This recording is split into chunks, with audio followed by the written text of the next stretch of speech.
Bienvenue sur Papatriarcat.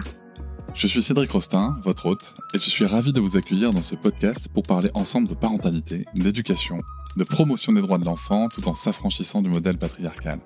Nous visons une société plus juste, pour toutes et tous, au travers du partage de spécialistes et aussi des vécus de nombreux parents qui cheminent.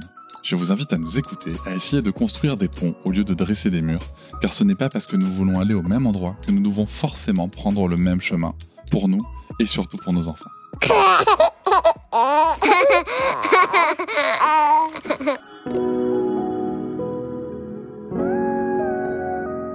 Et si nous explorions ensemble les moyens de mieux comprendre et communiquer avec nos tout-petits avant même qu'ils et elles puissent parler? Dans cet épisode, nous plongeons dans le fascinant monde du bébé signe et de la langue des signes française avec Marie Cao, autrice, créatrice de contenu et maman dévouée, qui a fait de cette méthode un outil indispensable dans son quotidien parental. Marie Cao, professionnelle passionnée par le développement de l'enfant, a non seulement formé des parents à travers des ateliers, mais a aussi également enrichi notre culture parentale avec ses livres comme Les 1001 émotions debout, Mes histoires signées ou encore son image est signée, et dernièrement le livre de comptines signées réalisé avec Mathilde, aka Laurel Bang sur les réseaux, un vrai succès chez nous avec Lucas et Sarah. Alors Marie, vous la connaissez aussi sûrement sous son pseudo, notamment sur Instagram, @littlebonbao. Vous pouvez aussi la retrouver sur d'autres réseaux sociaux, notamment sur YouTube.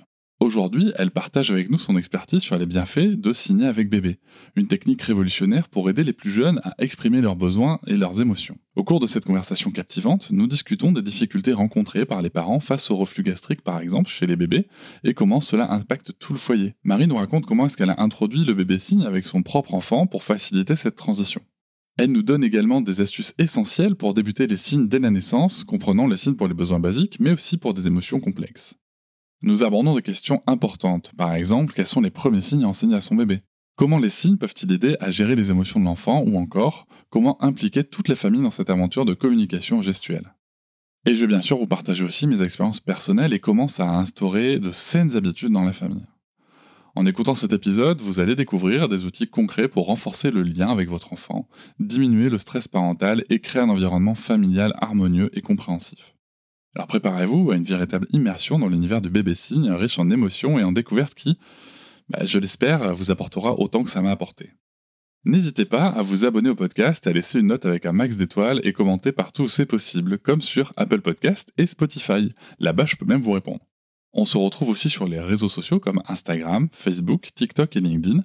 Vous pouvez aussi réagir en laissant un audio sur l'outil SpeakPipe, même depuis votre téléphone, le lien est en description. Allez, on y va tout de suite avec ma première question.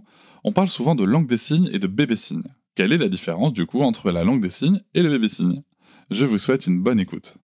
La langue des signes, c'est une langue qui est une langue française. Donc en France, il y a 2 langues officielles. Il y a le français et il y a la langue des signes française. C'est une langue qui est utilisée par les personnes sourdes signantes, ce qui représente aujourd'hui entre 150 000 et 200 000 personnes en France. Et ça, c'est leur langue. Et le bébé signe, c'est un outil, donc des mots qui sont puisés de la langue des signes, en mots isolés, qui vont être utilisés par le parent dans le quotidien pour nommer des besoins, des objets, de la nourriture, pour que le bébé s'en empare et communique avec avant l'apparition des premiers mots. Donc, on a d'un côté une langue qui permet de communiquer avec une syntaxe, une grammaire, une culture. Et à côté, on a tout simplement un outil qui est utilisé par tous les parents qui le souhaitent à mettre en place à la maison. Si je comprends bien, en fait, dans le bébé signe, nous, on va pas avoir besoin d'apprendre la conjugaison, la grammaire, la syntaxe qui est particulière. Voilà, c'est juste des mots qu'on va utiliser pour des actions précises, c'est ça? Et c'est un mot par phrase. Donc, si on demande à l'enfant est-ce qu'il a besoin de faire pipi, on va faire le signe pipi, tout simplement. On va pas dire est-ce que toi, tu as besoin de faire pipi? On va juste signer le mot pipi. Et on ne peut pas résumer ce seul mot à la langue des signes. C'est comme si nous, on parlait un mot isolé en français et faire pomme, toi, pomme, ça n'est pas du français. Donc, c'est ce qui différencie vraiment de la langue des signes. Oui, donc il y a aussi un certain respect à avoir envers la langue des signes, qui, comme tu disais, a sa culture et tout, et donc faut pas se tromper. Exactement. Qu'est-ce qui t'a motivé, toi, à promouvoir, à réaliser la langue des signes française avec les bébés? Alors, moi, je tombe tout d'abord dans la langue des signes, dès toute petite. À 4 ans, ma mère me dira que j'apprends la langue des signes et l'alphabet de la langue des signes dans un bouquin à la bibliothèque. Je tombe en amour de cette langue. Elle me semble plus naturelle que m'exprimer vocalement. C'est comme une langue de cœur à ce moment-là. C'est plus facile pour moi. Je suis une enfant timide qui a des difficultés aussi à s'exprimer, à être assez libre au niveau de la parole. Et ça me semble super naturel. Je trouve ça fascinant. C'est pas le côté exotique, c'est vraiment que ça me semble beaucoup plus naturel. À 13 ans, j'approfondis vraiment ce sujet-là en découvrant l'histoire de la langue des signes et des personnes sourdes. C'est une histoire très difficile, c'est toute une population opprimée à qui on va interdire, entre guillemets, on va faire en sorte qu'ils ne pratiquent plus la langue des signes pendant plus de 100 ans. Elle manque de s'éteindre. Quand la langue des signes réapparaît en France et que les militants sourds se remettent à promouvoir la langue des signes, elle réapparaît, elle est réintégrée un petit peu dans les écoles, etc. Mais son histoire est très dure. On attachait quand même les mains dans le dos des enfants sourds à l'école pour pas pratiquer la langue des signes. Et quand je lis cette histoire-là, qui est une autobiographie, je sens comme un devoir aussi de réparation. Et donc, j'ai besoin de rencontrer ces personnes sourdes. Donc, j'apprends la langue des signes pour pouvoir communiquer avec les personnes sourdes. Je rentre en association et à ce moment-là, je tombe amoureuse vraiment de tout un ensemble et j'apprends vraiment la langue des signes et je vois qu'il y a besoin de métiers bilingues, c'est-à-dire en français et en langue des signes. Et donc, je pars dans des études de psychologie pour devenir psychologue pour enfants sourds. Et je vois dans mes études qu'il y a besoin d'interprètes. Donc, je fais des études d'interprète. À la fin des études d'interprète, j'attrape un poste d'interprète en langue des signes dans le scolaire et je traduis pour les enfants sourds dans les lycées et les collèges. Et donc, moi, je suis riche de tout ça. Et ensuite, qu'est-ce qu'il arrive ? J'ai 2 enfants. J'ai 2 petites filles. J'accueille ma toute première fille qui a un RGO. Donc, c'est un bébé très compliqué, un bébé qui ne dort pas, un bébé qui pleure beaucoup. Et Je précise pour l'auditoire, RGO, c'est reflux gastro-œsophagien. exactement. Donc, un reflux insupportable, très douloureux, qui est extrêmement difficile pour l'enfant, en PREMS, mais aussi pour le parent. Je confirme, puisque notre deuxième, Lucas, est en plein dedans. Courage. Et donc, je suis face à un bébé qui pleure et que je ne comprends pas parce que tout autour, on me dit « vous avez un bébé potelé, tout va bien, c'est pas un RGO ». Lol. Et donc, je me retrouve face à mon bébé à lui dire mais dis-moi, au bout du rouleau, la maman, mais dis-moi, qu'est-ce qui va pas ? Et le bébé qui a 4 mois, mais dis-moi ce qui va pas, il ne peut pas parler. Et là, je me rappelle que sont utilisés les signes avec les bébés aux États-Unis. Et alors, je me dis, apprends-lui des signes. Et je mets en place les signes au quotidien avec elle, en parallèle. Et à un moment donné, elle se met à communiquer. Donc, je vois tout l'intérêt du bébé signe et je me mets à vulgariser un petit peu le bébé signe, en tout cas le partager et à expliquer la langue des signes et aussi le bébé signe sur les réseaux. Et ensuite, j'en écrirai un livre. Et genre, à 4 mois, t'as répondu tout de suite ? Mais grave, pas du tout. Alors, ça amène ma question, c'est à partir de quel âge vraiment, si tu veux, on peut commencer à signer, nous les parents, avec un bébé, et comment savoir, est-ce qu'il y a des signes qui montrent que le bébé est prêt à ce qu'on signe avec lui ou elle ? Alors, on peut commencer dès la naissance à signer pour mettre en place le bébé signe et aussi se sentir un petit peu dans une action. Moi, quand je mets en place le bébé signe avec ma fille, je sens que je suis dans une action et pas paralysée dans une incompréhension totale de mon bébé. Je mets en place quelque chose. Les parents, je leur conseille, dès la naissance, de faire quelques petits signes pour prendre l'habitude de signer des besoins importants du bébé. Le câlin, le chaud, le froid, le bain, l'eau, etc. Et donc, on observe chez les bébés que les premiers mois, c'est pas des informations qu'ils vont retenir. Ça commence vraiment à partir de 6 mois. Le bébé commence à enregistrer les signes, c'est-à-dire qu'il lit la pomme qu'on est en train de lui montrer avec le signe pomme qu'on est en train de lui faire et il va lier les deux. Et quand on va faire le signe pomme à partir de 6 mois, le bébé sait qu'on parle de la pomme. C'est que à partir de 7, 8, 9 mois, on voit un petit peu de tout en termes de bébés qui commencent à signer. Et ils commencent, moi j'ai pu l'expérimenter de mes propres yeux vus, bébé de 7 mois qui signe un besoin. Donc autour de 7 mois, ça peut commencer. Et il y a des bébés chez qui ça va être beaucoup plus tard, au niveau de l'acquisition de la marche, etc., des grosses acquisitions. Ils vont se mettre à signer un petit peu plus tard. Nous, pour Sarah, c'était 9 mois, je crois. C'était musique, le premier. Ouais. Et c'est là où on voit toute l'importance de la musique pour un bébé, qui sert aussi pour le bébé à se réguler. C'est grâce aux signes qu'on voit que les bébés ont des attraits pour des choses qui viennent les aider à s'apaiser sur la journée. C'est sûr. puis à demander, tu vois. Alors moi, j'ai juste le recul de ma pratique avec Sarah, puis qu'on a commencé avec Lucas, mais on y reviendra après, je pense. C'est que nous, par rapport au fait de commencer à la naissance, les gens, ça, en effet, ça peut paraître très abstrait et tout, mais en fait, moi, ce que j'ai constaté, c'est que ça nous permet à nous d'installer notre habitude, puisqu'on n'est pas habitué, d'installer notre habitude sur des sujets qui peuvent nous être plus ou moins chers. Donc, je pense que c'est intéressant, peut-être, je sais pas ce que toi tu as constaté, mais par exemple, Noëlla et moi, on n'avait pas forcément le même attrait pour les mêmes signes. Tu vois, il y avait, bon, bien sûr, on a mis pipi, caca, etc., mais après, tu vois, il y avait des signes, on n'avait pas spécialement le même attrait, notamment sur les émotions et tout, et parce que ça permet aussi de signer les émotions. De mon vécu à moi, c'est plutôt, voilà, commencer tôt, ça permet surtout à nous, déjà de s'approprier le truc, et de normaliser, et aussi de normaliser pour l'entourage.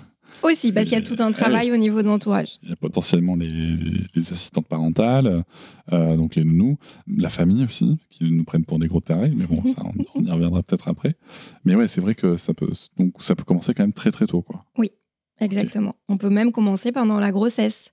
Okay. À apprendre quelques signes et les mettre en place avec papa, avec son conjoint ou sa conjointe, et que ça devienne quelque chose, une activité de couple. On préconise aussi de commencer à choisir une comptine, une petite berceuse ou une comptine, qu'on va commencer à apprendre pendant la grossesse, qu'on va chantonner pendant la grossesse. Comme ça, le bébé est baigné dans cette petite mélodie. Et quand il naît, on va y ajouter les signes. Et ça va devenir quelque chose, un petit refuge pour le bébé, sa comptine, qui va être entendue, mais aussi visuelle. Il faut d'ailleurs que je m'y remette parce que j'ai oublié certaines comptines. Je m'en suis aperçu, je pensais que c'était resté. Et en fait, non, je m'aperçois avec Lucas que j'ai oublié. Je vais te remettre à jour. Ouais, on en fera après. Et moi, je me rappelle que Noëlla, quand on avait commencé ça, je travaillais moi à la Fnac de Poitiers, elle m'envoyait les quiz que tu faisais, parce que toi, tu faisais des quiz avec des signes et tout. Et mais tous les jours, elle m'envoyait ça. En plus, j'étais pas sur Instagram, donc elle enregistrait, elle capturait l'écran pour me l'envoyer et tout. Et mais c'est vrai que, tu vois, c'est chouette. Et ça, c'est un truc que j'ai découvert un peu grâce à ton travail. C'est ce côté, tu vois, très ludique qu'on peut avoir pour apprendre la langue des signes, aussi très visuel. Donc, je dis ça pour l'auditoire parce que ça peut paraître lourd, ça peut paraître tout ça. Non, ça ne l'est pas. Et ça peut servir, mais peut-être qu'on y reviendra après. C'est quoi les principaux avantages que toi tu as constatés dans ta pratique, dans l'expérience, dans les retours que tu as des milliers de personnes avec qui tu as échangé? C'est quoi les avantages du bébé signe pour les parents? Pour les parents, c'est de comprendre le bébé. Quand on a un bébé, il arrive, on n'a pas de mode d'emploi, malheureusement, et on doit apprendre à bien connaître son bébé. Et quand c'est le premier, c'est quand même la panique. Tout est nouveau, tout est vraiment nouveau. On ne sait pas vraiment analyser les pleurs, on a très peu confiance en nous parce qu'on débute dans une nouvelle mission. Et le bébé signe va vraiment aider le parent à comprendre son bébé. Au travers de quelques signes, le bébé peut dire qu'il vient d'avoir peur, qu'il a chaud, qu'il a froid, qu'il veut un câlin, qu'il a la couche pleine. Ce genre de choses où nous, quand on entend un bébé pleurer, on fait qu'est-ce que t'as ? T'as chaud, t'as froid, peut-être qu'il a mal. Oh, non. Donc on va s'inquiéter. Et donc, ça vient quand même baisser ce stress-là. Ça nous permet de mieux comprendre notre bébé, de prendre confiance en tant que parent au niveau de son enfant, de se dire « Ah, je le comprends, c'est chouette. » Et là, je sais. Et c'est vraiment hyper important pour le parent. C'est un sentiment de compétence qui est dingue. Ouais, clairement, tu vois. Puis ça crée la relation aussi. Ça crée la relation parce que tout ce temps où on signe avec son bébé, même dans les premiers mois, quand le bébé nous regarde et qu'on signe, c'est un moment où on consolide la relation, on la crée. Et les moments où on se regarde et où on signe avec son bébé, on n'est pas en train de faire du téléphone. On n'est pas en train de faire autre chose. On a les mains occupées à communiquer, le regard et tout le corps est tourné vers l'enfant. Et l'enfant, il a besoin de ça pour créer du lien. Il a besoin qu'on le regarde, il a besoin d'exister, de se sentir exister. Et au travers du bébé signe, ce temps-là, c'est du temps qualitatif passé avec l'enfant. Donc, on ne le regrette pas, ce temps-là. Je confirme, puis ça fait des beaux souvenirs et tout. Enfin, franchement... Puis il y a cette petite fierté aussi, tu vois. Genre, t'es là, t'as fait des signes pendant... tu vois, je repense à Sarah, avec la première fois qu'elle a signé la musique, mais tu vois, je m'en rappelle. Je me rappelle vraiment, elle était sur le tapis devant le piano, avec son petit livre de comptine. Enfin, non pas un livre de comptine, mais un petit livre musical, là. Et en fait, elle voulait le livre musical, on cherchait un truc, et du coup, elle a signé musique, tu vois. Je me rappelle, j'étais tellement fier, j'ai appelé Noëlla, j'étais là, mais chérie, viens voir, qu'est-ce qui se passe et tout. C'est vraiment un beau moment pour la relation, je trouve. C'est un très beau moment, et il y a le premier mot, il y a les premiers pas, mais il y a aussi maintenant le premier signe. Et ces moments-là, on les oubliera jamais. Justement, en parlant de premier signe, selon toi, même si je pense que chaque personne fera sa sauce, c'est quoi les signes que tu recommandes, toi, d'introduire en premier, les signes un peu de base qui peuvent vraiment aider? Et après, comment choisir? Est-ce qu'il y a des choses qui dépendent aussi de l'observation de l'enfant? Voilà, est-ce qu'il y a sur un espèce de tronc commun que toi tu as pu dégager qui sert à un peu tous les parents et après comment est-ce qu'on peut déterminer quels signes peuvent nous aller? Alors, au départ, je préconise tous les signes au niveau des besoins. On n'a pas besoin d'apprendre son bébé, merci, s'il te plaît. Ça, on met complètement de côté. Tellement. Ils vont nous imiter. Même en verbal. Exactement. Donc, du moment où nous, on dit merci, etc., l'enfant va nous imiter et sera un enfant qui sera poli, etc. Moi, ce que je préconise, c'est d'abord les premiers besoins. Il peut y avoir besoin d'une tétée, d'un câlin, et aussi au niveau des émotions. La peur. Se rendre compte que son enfant a peur, c'est capital pour pouvoir l'accompagner et venir l'apaiser. Donc, il y a tous les besoins qu'on va détecter. Le besoin de changer la couche, le besoin d'avoir de l'eau, une tétée, un biberon, un câlin. Les moments importants du bébé, le bain, la musique et le sommeil. Voilà, on va être sur des choses comme ça. Et ensuite, on va observer son enfant et on va voir ce qui est important pour lui. Quand on a un chien à la maison, on peut être quasi certain que le signe chien va venir très rapidement. Le chien est un personnage clé dans la maison. Ah, ça, oui. Moi, Ou le chat, poisson. J'ai une chienne et 3 chattes, je te garantis que... Donc, on va observer son bébé et les signes vont différer finalement en fonction des familles et du bébé. Je scanne un petit peu sur du coup mon vécu. Oui, il y avait ça, il y avait encore tout ce que tu as dit. Sur les émotions, c'est hyper intéressant, je trouve, ce que tu viens de dire, parce que tu pointes un truc où je pense que ma compagne et moi, je ferais différemment. Je m'explique. On voulait tellement pouvoir accompagner les peurs de Sarah qu'en fait, on a beaucoup signé peur. Mais je pense, on n'est pas tout à fait d'accord avec ma compagne là-dessus, mais c'est ma conviction personnelle, je pense que du coup, on a vraiment priorisé à Sarah la peur comme étant quelque chose d'hyper important et donc de quelque chose de plus important que les autres émotions, tu vois. Et si je devais faire quelque chose différemment, j'accentuerais le fait aussi de mieux signer la joie, par exemple, qu'on nous, on n'a pas vraiment fait, en fait. On a surtout signé la peur. On a vraiment accentué sur la peur et c'était très pratique, parce que Sarah, ça veut dire qu'elle avait peur. Mais du coup, tu vois, on a vraiment mis le projecteur sur cette émotion, qui est devenue une émotion hyper importante pour elle. Donc, on a dû retravailler derrière pour voilà. Donc, moi, le seul truc que je dirais, c'est la peur, oui. Mais attention, n'oublions pas qu'il y a aussi la joie, la tristesse, le dégoût, tu vois, tout ça, ça peut se signer et ça peut être super bien. Le dégoût, quand l'enfant goûte quelque chose, ça peut être trop bien que potentiellement que derrière, il peut dire mais ça me dégoûte. Enfin voilà, qu'est-ce que t'en penses? Non, mais c'est très intéressant et très pertinent ce que tu dis. Si on n'utilise que quelques émotions, on va mettre un coup de projecteur là-dessus. Alors, on n'est pas obligé d'utiliser toutes les émotions. Non. Il y en a beaucoup. Mais venir équilibrer les émotions agréables Voilà. et les émotions désagréables. La joie, pouvoir enseigner à un enfant, regarde là, on est heureux. Et on va venir mettre en lumière ce moment qui est hyper agréable, où on est bien, et le savourer aussi différemment. Donc, au niveau des émotions, oui, c'est important de faire quelque chose d'assez égal dans les émotions agréables et désagréables. Moi, tu vois, pour Lucas, je pense que je vais vraiment repartir sur la peur, bien sûr, dans les désagréables, la colère et la tristesse. Et dans les agréables, alors, tu vois, j'en ai deux qui me viennent en tête. Là, c'est vraiment la joie, mais aussi la sérénité. Oui. Tu vois, c'est vrai, c'est un truc qu'on n'explore pas souvent, alors que, en plus, plein de fois, les bébés, tu sais, ils sont bien sereins, tu sais. Ils sont très sereins. Posés comme ça, tranquille, chill, on regarde. Je vais bientôt m'endormir, je suis bien. Donc, voilà, c'est des petits trucs comme ça, mais qu'on apprend avec l'expérience aussi, je trouve. Complètement.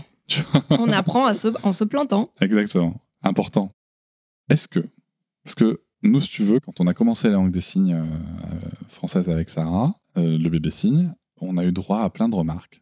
Comme quoi c'était idiot, que c'était débile, et que ça allait retarder son langage, clairement. Mais vraiment, on nous a dit, c'est idiot ce que vous faites, elle ne voudra pas parler, puisque vous la comprendrez avec des signes, mais vraiment, bien entendu par des personnes qui n'ont ni lu, ni entendu, ni fait aucune recherche sur un sujet, ça c'est une évidence, hein, comme toujours, les conseils non sollicités viennent par là. Et coup de théâtre, Sarah a parlé très vite, très tôt, et avec un vocabulaire très étoffé, vraiment rapidement. Petit aparté pour les parents qui nous écoutent, attention, je rappelle juste que souvent, dans les phases de développement du langage, on va développer soit le langage, soit la motricité.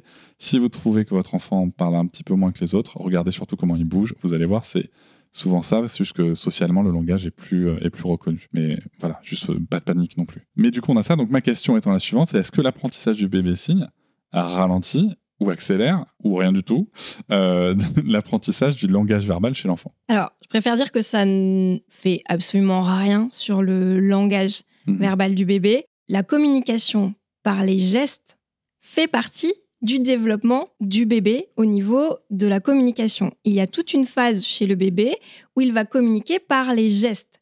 Il va pointer, il va envoyer des bisous, il va faire des coucous et il communique comme ça. Donc, on ne vient pas introduire quelque chose d'absolument nouveau et pas du tout logique pour son cerveau. Ça fait partie de son moyen de communication dans la période préverbale. Donc, on va juste étoffer, lui donner plus de mots pratiques qu'il va se saisir. Ce qu'on observe chez ces enfants-là, c'est qu'on leur donne goût à la communication. On les regarde beaucoup plus et ça vient booster leur confiance. Et donc, c'est des enfants qui sont souvent un petit peu plus à l'aise pour parler. C'est ce qu'on observe. Et il faut savoir que l'objectif premier du bébé, c'est d'imiter ses pères, c'est d'imiter ses parents. Et nous, on parle avec une voix. Donc, son objectif premier au cerveau du bébé, c'est quand même d'imiter ça. Donc, en parallèle des signes, on parle. Donc, ça ne va pas venir faire un enfant mutique. Ce n'est pas un enfant qui va n'utiliser que les signes. Et s'il venait à utiliser que les signes, c'est que déjà, il y avait quelque chose d'instauré en amont qui n'est pas lié aux signes. Donc, on peut complètement lâcher prise là-dessus, rassurer l'entourage. Ça ne va pas, en tout cas, ralentir l'acquisition et le développement de la parole. Est-ce que tu as quelques éléments de réponse, voire même peut-être quelques punchlines qu'on pourrait utiliser quand on vient nous faire chier, en fait, parce qu'on utilise la langue des signes? Alors déjà, je rappelle aux parents de bien expliquer quand le bébé va pointer et communiquer déjà avec les mains, ce qui est le cas de tous les bébés, ça n'a rien ralenti au niveau du développement de la parole. Donc, il faut lâcher prise à ce sujet-là. Et après, le seul truc que je fais, c'est de montrer en exemple mes enfants qui ont très bien parlé, qui étaient très à l'aise et qui, aujourd'hui, ont vraiment une appétence pour la communication et discuter, etc. Donc, c'est finalement le meilleur exemple. Et on le voit aujourd'hui, quand nos enfants se mettent à signer, déjà, il y a tout l'entourage qui trouve ça fabuleux. Que ces bébés se mettent à signer, que c'est pratique et que finalement la grand-mère, elle comprend que le bébé, il veut un gâteau, qu'il veut de l'eau. Ça, c'est le meilleur exemple finalement pour venir un petit peu leur faire taire ces mauvaises pensées et ce côté « je m'affole d'un rien » parce que je ne connais pas finalement cette pratique. Ça n'existait pas dans les années 60. Nous, la nounou, elle a halluciné là-dessus. Elle a halluciné. En plus, on a fait de la chenille derrière, donc du coup, on avait Sarah qui savait signer pipi, caca, donc elle lui disait pipi, caca, alors qu'elle avait plus de couches et tout. Elle a halluciné. Et j'avoue que moi-même, j'ai halluciné. Alors, la question vraiment qui est importante pour moi aussi, si tu vois, en tant que papa qui a dû intégrer ça dans ma parentalité, comment est-ce qu'on intègre la langue des signes française, le bébé signe, dans le quotidien familial, de manière plutôt naturelle et le moins contraignant possible? Alors déjà, il faut commencer avec très peu de mots. Si vous êtes fatigué, que vous êtes en plein postpartum, c'est peut-être pas le moment de vous y mettre. Il faut vraiment s'écouter en tant que parent. Si vous ne faites pas le bébé signe, c'est pas grave. Et ça, c'est hyper important de remettre ça en place.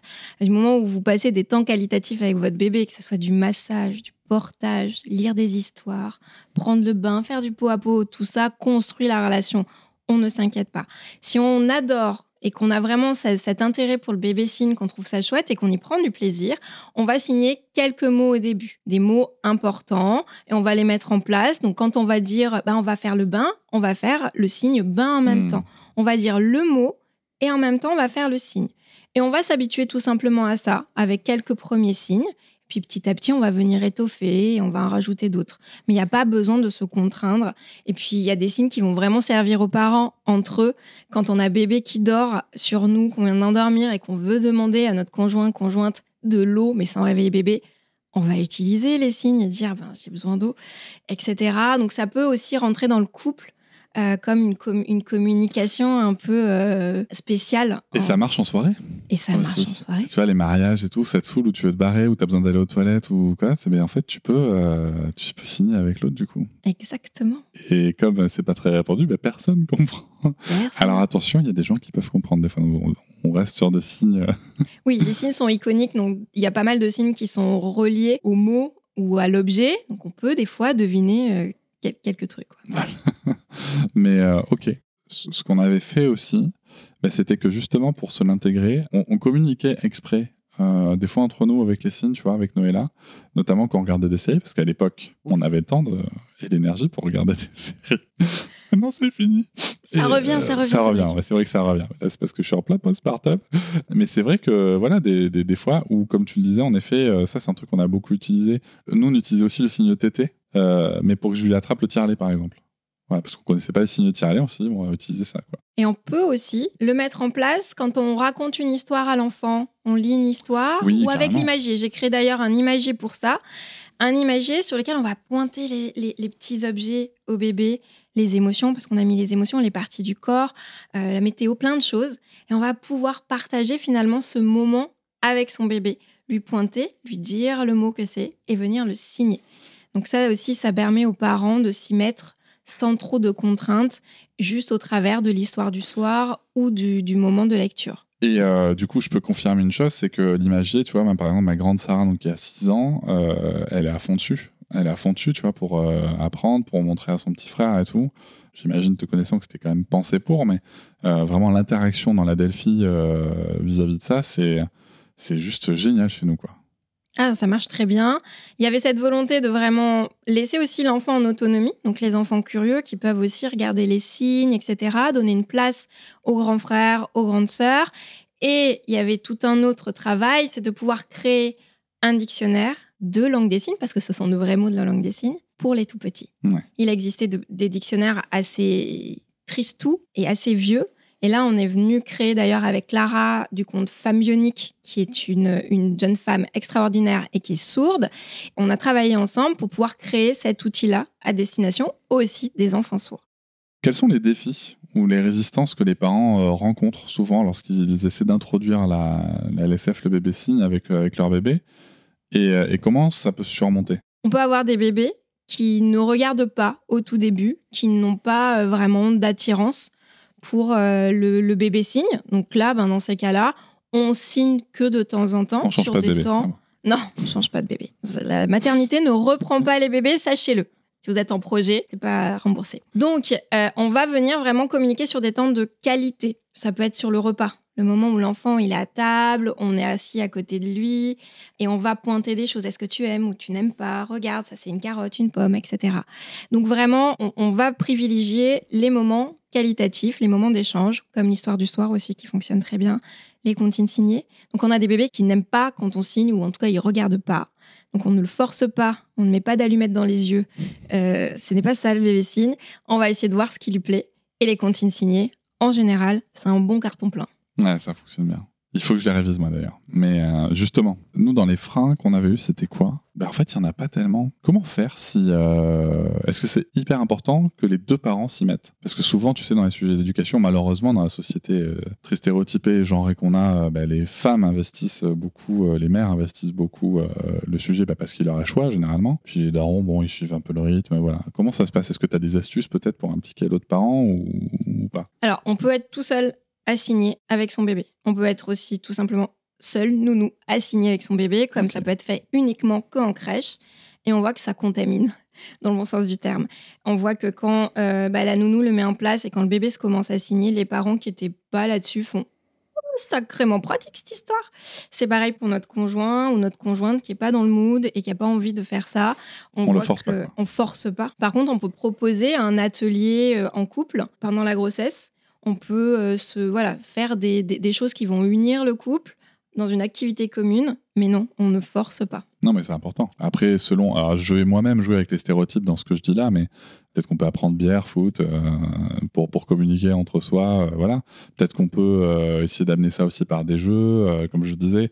Ça peut être intéressant, voilà, d'amener des sujets comme ça sur quand on est en soirée, qu'on veut se parler entre nous, voilà, d'utiliser cette petite langue-là, ça peut être intéressant, ça peut susciter l'intérêt, mais en effet, on ne force pas, quoi. C'est quoi les ressources? On a déjà cité quelques-unes, je pense qu'on peut revenir dessus. Les ressources, livres, vidéos, applications peut-être, que tu recommandes toi, pour aider les parents à apprendre et pratiquer la LSF et le baby-sign avec leurs enfants?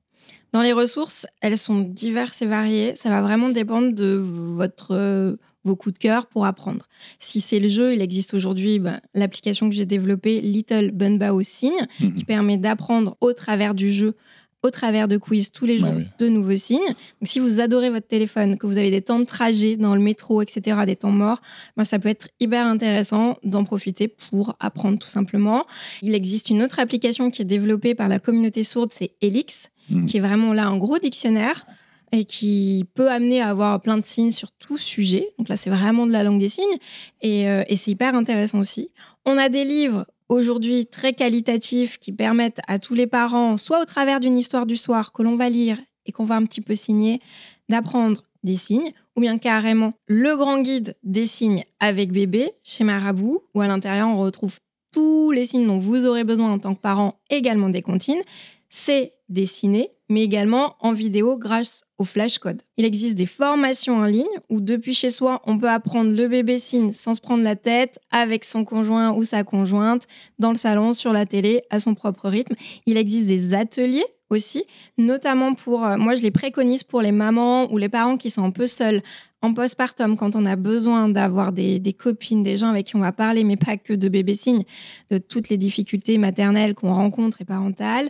Donc là, c'est intéressant d'aller en atelier pour un petit peu rencontrer du monde, sortir de la maison et pas se retrouver seul dans le postpartum. Donc voilà, il existe plein de choses aujourd'hui. Dans tout ce que tu as cité, qu'est-ce qu'on a utilisé? Donc moi, je sais que, ton Imagie en a parlé, le grand livre du bébé signe, il est ultra complet. Moi, je l'ai filé à mes voisins et tout. C'est vraiment trop, trop bien. L'application, moi, j'aurais vraiment aimé, tu vois, qu'elle soit là parce que j'aimais vachement, comme je disais, Noëlla qui m'envoyait les vidéos qu'elle prenait, tu faisais des stories à ce moment-là. Et tu vois, genre, moi, j'étais tout seul à Poitiers, tu sais, je travaillais en déplacement et franchement, je pense que j'aurais pu passer des soirées à binger des quiz de signes sans problème, quoi. Donc, je trouve ça très bien. Je sais que moi-même, j'avais pris aussi ta formation sur les émotions, les signes des émotions, et quelques comptines signées sur Udemy, je crois. Je sais pas si c'est encore. C'est toujours en place. C'est toujours dispo, super. Alors, nous, on avait pris aussi un autre truc chez Optoy. Il y a une affiche gratuite qu'on peut imprimer en A4 ou en A3. Moi, j'avais imprimé en A3 au boulot et plastifié, voilà. Nickel, qu'on a mis à la maison comme ça, chez la nounou. Et c'était très pratique pour les gens qui venaient, en fait. C'était aussi une manière de dire, ici, on utilise ça. Et je trouve ça bien d'ailleurs, je ne l'ai pas imprimé pour Lucas, tu vois, il faudrait peut-être que je m'y mette. Mais je peux t'en donner une parce qu'on en a fait une également qui est disponible gratuitement sur mon site internet. On peut directement l'imprimer. Et vous avez voilà. tous les signes dont vous aurez besoin au tout début. Un peu plus, c'est bien, ça va reprendre le même code graphique, je suppose. Exactement. Ouais, ça, c'est chouette. Mais merci, tu vois, je ne savais pas. Pour finir, Marie, as-tu des anecdotes ou des histoires marquantes à partager sur des expériences des familles qui ont utilisé le bébé signe ou toi-même? Alors, j'ai deux anecdotes. On va commencer par la moins fun, mais c'est arrivé 2 fois que le bébé signe permette à des parents de se poser la question de maltraitance sur le lieu de garde. Donc, les petits signaient le signe douleur, donc mal et nounou.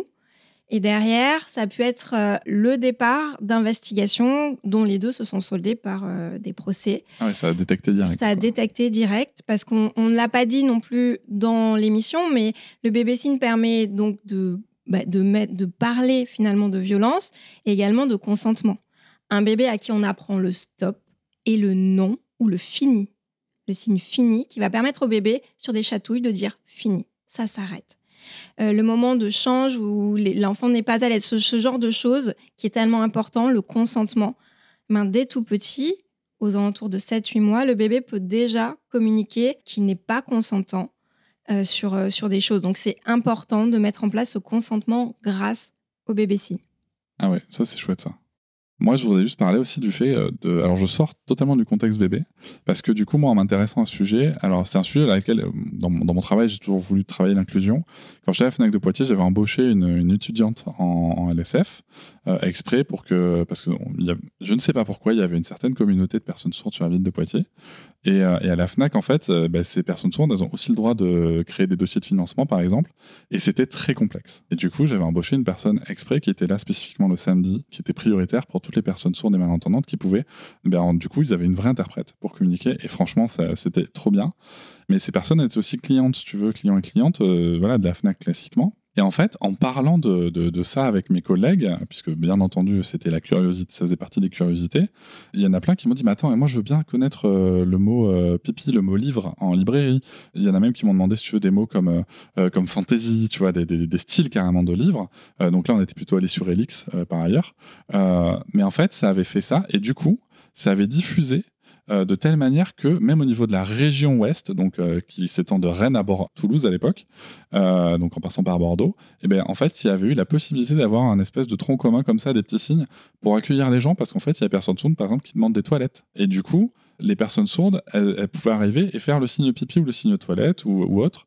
Et je dis pas qu'on parle la langue des signes française, c'est pas ça le sujet, mais le simple fait de savoir dire bonjour, merci aussi tout simplement, ben franchement les retours qu'on avait, c'était incroyable. Ça leur a vraiment changé la vie d'être un tout petit peu considéré, en fait, d'être pensé, en fait. Voilà, plutôt d'être pensé dans l'espace.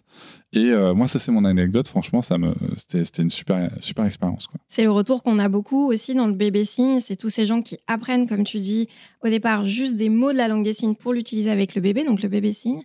Et ce qui permet, quand ils sont en face d'une personne sourde signante, de faire quelques signes. Mais si on savait, enfin toi tu sais bien à quel point ça vient relâcher la pression sur la personne sourde qui est en permanence en train de compenser, de faire cet effort de communication, de dessiner, de d'écrire, de faire du mime avec ses mains pour entrer en communication avec des personnes entendantes, c'est épuisant. Et le moment où elles ont en face une personne qui signe ou qui signote, qu'on va pouvoir dire...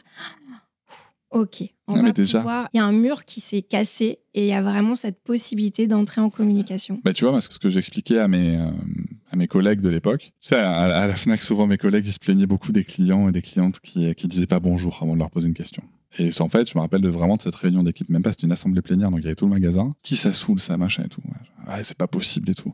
Ok, bah dites-vous en fait que chaque personne sourde que vous avez devant vous, si on n'en est même pas capable de faire l'effort juste de dire bonjour, pas de forcément avoir une discussion, mais juste de dire bonjour dans sa langue, ben voilà. Surtout qu'en plus, vous vous dites que quand il y a des touristes, vous aimez bien, vous avez tous appris à dire quelques mots en anglais, certains en allemand, d'autres en espagnol.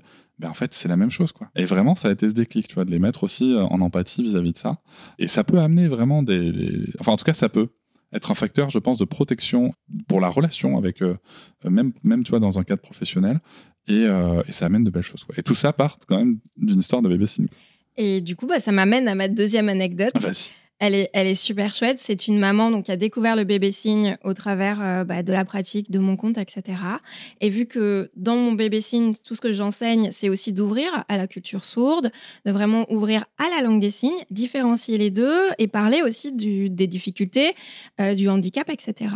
Et quand elle a appris le bébé signe, elle s'est ouverte à tout ça et elle a fait tout un changement professionnel, elle a monté tout un parcours professionnel dans le Champagne. Et quand elle a créé son domaine et les visites, etc., elle faisait venir des interprètes sur les lieux de visite pour expliquer tout le processus du Champagne et même l'intégration de vidéos en langue des signes sur son site internet parce qu'elle avait pris conscience de la surdité en France, de la langue des signes, de cette barrière dans la communication et pour elle, ça lui semblait évident. Et je trouve ça génial que ça parte du bébé signe et que ça permette d'ouvrir les gens en empathie sur la communauté sourde. C'est chouette. Avant de se quitter, tu peux nous rappeler où est-ce qu'on peut te retrouver, puis ta dernière actu livre, je crois qu'il y en a 2. Alors, on me retrouve sur les réseaux sociaux, notamment sur Instagram et sur YouTube, sous le pseudo de Little Bunbao. Et les actualités livres, il y a 2 nouveaux livres qui sont sortis il y a quelques semaines, mois. Les 1001 émotions debout, qui est un livre pour les enfants qui va permettre de signer les émotions tout au travers d'une histoire d'une petite fille qui va rencontrer plein d'émotions sur sa journée. Et ensuite, il y a le livre des comptines signées, dans Mes histoires signées, donc tout un livre de comptines en musique pour apprendre à signer des comptines, les comptines préférées de nos enfants. Super, merci. Que tu as réalisé avec Laurel Bang, qui est une chanteuse qui crée des berceuses à destination des parents et des enfants et qui milite au niveau de l'éducation positive et du consentement, de plein de sujets hyper importants pour que les comptines et les berceuses soient utiles aux parents et aux enfants. Il s'agit de Mathilde que vous avez déjà pu écouter ou retrouver dans le podcast Papatriarcat. On avait justement parlé de comment est-ce qu'elle avait créé son album de comptines. Merci beaucoup Marie. Merci à toi Cédric. Je vous remercie de m'avoir écouté. Je vous invite à vous abonner au podcast sur votre plateforme préférée et à me retrouver sur Instagram, TikTok, Facebook et sur le blog papatriarcat.fr. À bientôt.